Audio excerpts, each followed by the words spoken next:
আসসালামু আলাইকুম। আজকে আমরা জানবো বাংলাদেশের শিক্ষা সম্পর্কে। তো আসুন দেখে আসা যাক।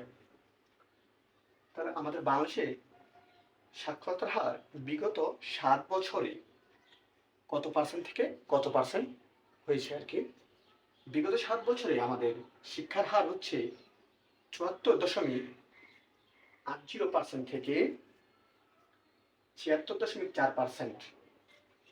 জনসংখ্যার 2022 অনুযায়ী এটা বৃদ্ধি পেয়েছে।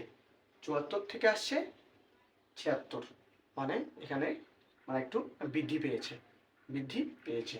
তাহলে আমাদের বাংলাদেশের সরকারি বিশ্ববিদ্যালয় কতটি? সরকারি বিশ্ববিদ্যালয় হচ্ছে 55টি। কয়টি? 55টি। আর বাংলাদেশের বেসরকারি বিশ্ববিদ্যালয় হচ্ছে 113টি। বেসরকারি বিশ্ববিদ্যালয় 113টি। আন্তর্জাতিক বিশ্ববিদ্যালয় হচ্ছে 2টি। আন্তর্জাতিক বিশ্ববিদ্যালয় কয়টি? 2টি। একটি হচ্ছে ইসলামিক ইউনিভার্সিটি অফ টেকনোলজি, এটা হচ্ছে কোথায়? গাজীপুরে। আরেকটি হচ্ছে এশিয়ান হিউম্যানস ইউনিভার্সিটি, চট্টগ্রাম। এটা চট্টগ্রামে অবস্থিত। বাংলাদেশে সরকারি মেডিকেল কলেজ হচ্ছে 39টি। কয়টি? 39টি। এমবিবিএস হচ্ছে 37টি। কয়টি? 37টি। আর অন্যান্য হচ্ছে 2টি।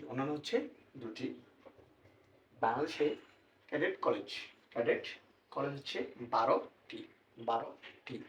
আর এর মধ্যে গার্লস হচ্ছে কয়টি? 3টি। গার্লস 3টি। এই ছিল আমাদের বাংলাদেশের শিক্ষা ব্যবস্থা নিয়ে কিছু গুরুত্বপূর্ণ টপিকস।